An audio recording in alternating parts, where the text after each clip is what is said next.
Hey, what's up, you guys? It's your girl, Jana, and today I am talking about overcoming rejection as a writer.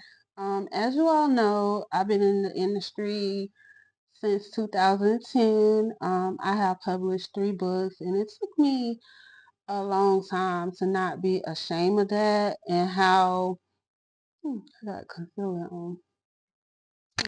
Sorry, y'all. It took me a long time to just be okay with that, and not feel like it was something wrong with me per se, and the things that happened from 2010 all the way up until I'll say about 2017 regarding books. Um, I was dealing with a spirit of rejection. Like, no matter what I did, even if it was, good and people liked it and I liked it, it was still that spirit of rejection that was there. So, um, let me get into the definition of what rejection means. So, rejection is a noun and it can refer to the act of rejecting something or the feeling of being rejected. So let's just say you have a liver disease and you need a new liver in order to live because the doctor said there was no hope for you and you would die. Um, and you do find a liver. There is a liver available for you.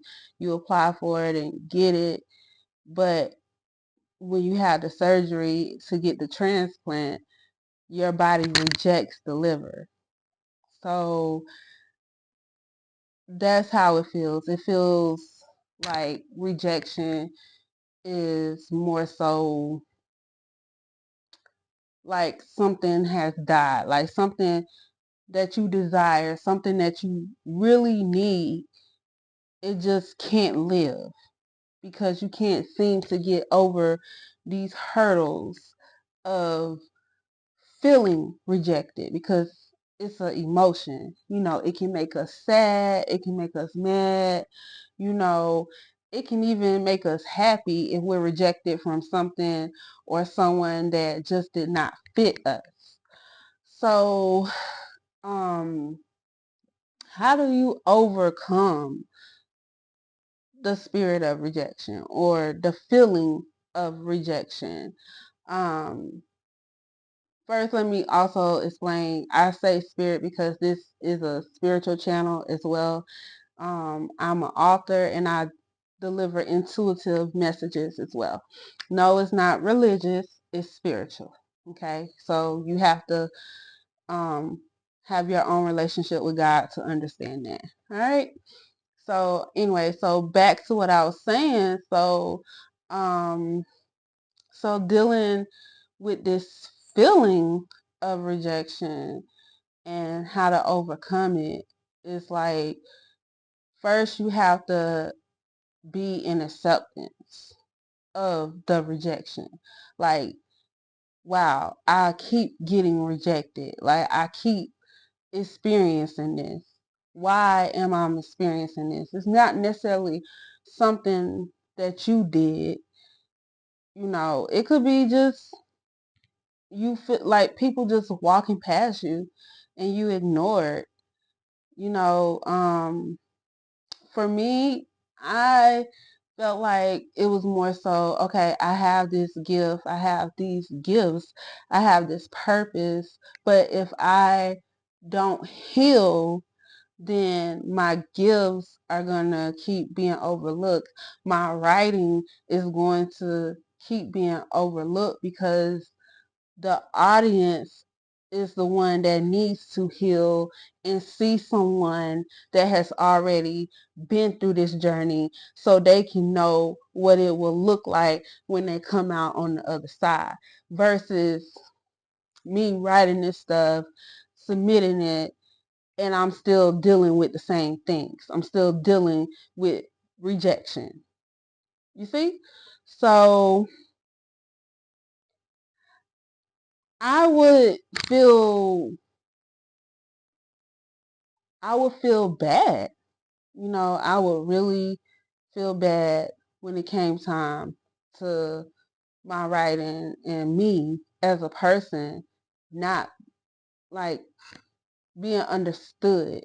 And when you're not understood, that's another form of rejection because people don't take to what they don't understand. So that is rejection. And it brings on a feeling of shame. So what I personally had to do, I had to heal. I had to go to therapy. I had to say affirmations. I had to say prayer confessions. I had to, you know, develop a relationship with God. If you believe in your higher self or the universe, kudos to you. I don't judge, I had to get in school.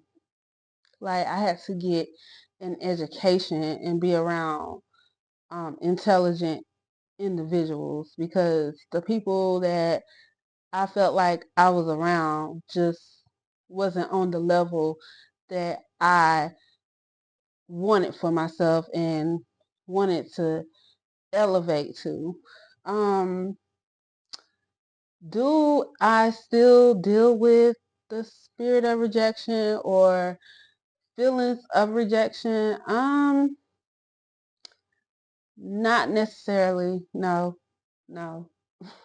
When it comes to my writing, now outside of my writing, I don't feel like I deal with rejection, you know. But concerning writing, I would have to say I don't know. And I know that's not like an answer, but I don't know because I went to school and I graduated in 2017 and then the pandemic hit. So while I was in school in 2020, because I went back, so a lot of things have changed. Like some of these people that were in the industry, they have retired or they just doing their own thing, living in the mountains somewhere. Um, Everything has become more of a social media thing. It has become more of a competition. The publishing industry and book reviewers are a little more intimidating than it was from what I could remember back then. So I don't know. You know, do I care? Would I feel shame? Would I feel the same as I did before about my writing being rejected? No. I've grown. I've gotten an education.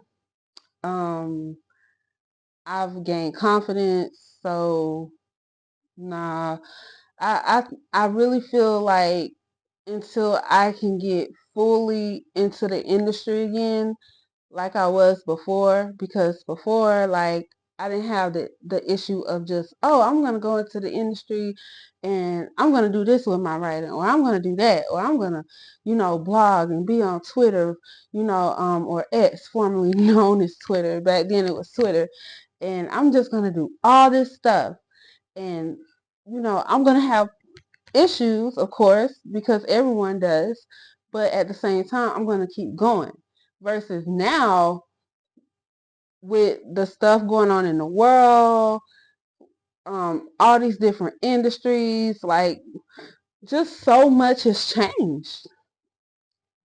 And I believe just from what I see when I go outside, people are really looking for those leaders, like how we had leaders back in the day. I'm not going to name any right now, but people are really looking for someone who is authentic, who is responsible, who may fall and make mistakes, but you don't have all these secrets and all these scandals and things that come with it. because you would hear about, for instance, President Bill Clinton, former President Bill Clinton had an affair with his assistant, and he admitted to his mistake. Yes, the world made jokes about it and stuff, but he's able to live his life versus all these people just doing stuff that's just like, I mean, I would take Bill Clinton doing that over some of the stuff that I have heard over these last couple of years, you know? So, I want to make sure when I go into the industry that I have a thick skin, because first, politics is everywhere. Politics is in the hospital. Politics is in the law field. Politics is in real estate. And politics is in the publishing industry. So it's about getting what you want, how you want it, when you want it. Okay? So if people don't see that they can get what they want from me, of course they're going to try to cancel someone like that. Of course they're going to try to tear someone like that down, you know, or not just me, just anybody. You know, in sports, like it's certain things that you can't even talk about, like versus, you know, back then you could talk about certain stuff and people be like, well, okay, that's your opinion. Okay, fine. You know, like freedom of speech was practiced heavy versus now you don't really have a freedom of speech. So I can't say that I would be rejected. Um, I can't say, but I will tell you two things, two reasons, or two ways to get over rejection. Let me pull up my notes.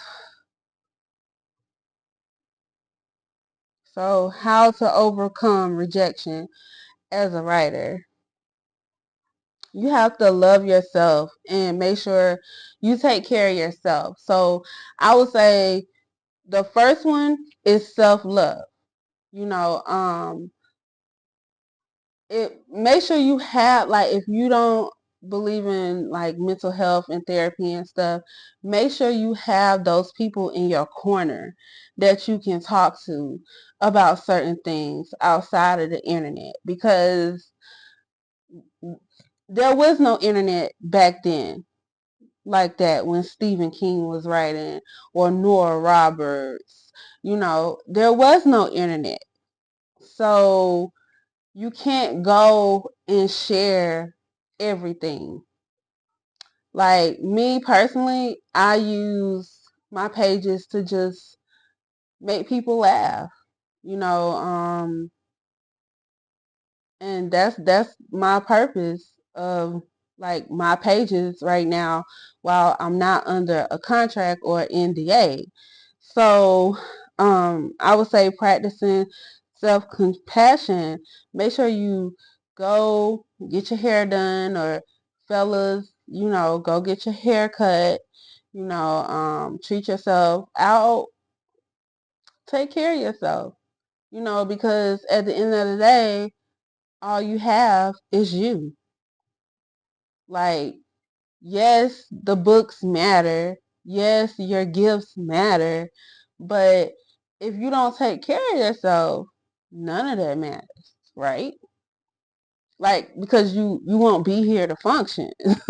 So you have to take care of yourself in order to definitely deal with some of the things that comes with being a published writer. And now it's not just a traditional published writer. It's a hybrid author, traditional author, indie author. And hybrid is when you self-publish and you are traditional published. And an indie author is self-published author. So, you know, people will definitely try to stunt your growth, try to keep you stagnant, and you have to work through that and figure out what it is. So the first thing I would say is definitely practicing self-compassion. The second one, because I said two, is embrace rejection as protection. I definitely had to do that. And I'm just naming things that I experienced. So, accepting rejection as a form of guidance and protection. So let the people who don't care for you or want to cancel you as part of cancel culture and, these new line of words, let it be a form of guidance and protection, because you never know what you're being protected from. Maybe, you not being seen by that influencer protected you from going to an influencer meetup or party, and you didn't need to be there because of certain things that were going on at that party. You see? So when we look at it that way, it doesn't hurt. But you do have to embrace it. You have to embrace that pain of rejection. Like, whether that means crying it out, listening to music, just you have to, because if you don't embrace it, it's going to keep coming, it's going to keep hitting you, and then that's when you start putting walls up. You don't want to trust nobody. Like, it's just not healthy for you, versus embracing it and looking at it from a healthy standpoint, and like, okay, this isn't as toxic or as bad as I thought it was, because I was saved from this. I was saved from this car accident on the way to the airport, or, all these people that got scammed. Oh, but I didn't. So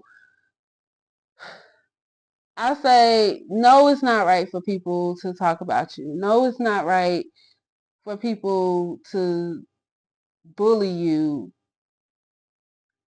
and reject you in that way. That's not right at all. But sometimes being laughed at and stuff because you're different makes a difference.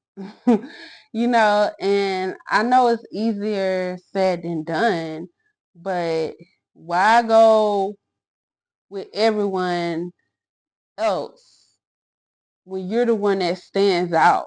Like, if there was a circle and you were in that circle and it was just a bunch of people in a circle, everyone has on the same color, but you decided to wear green. You decided that day that you was gonna wear green. That means you're gonna stand out in this circle. Like, someone's gonna spot you, then another person's gonna spot you, and then it's gonna pass on like, oh, this is the only person who didn't wear the same color as us. So you see where I'm getting at? Like, rejection should be embraced. It definitely should.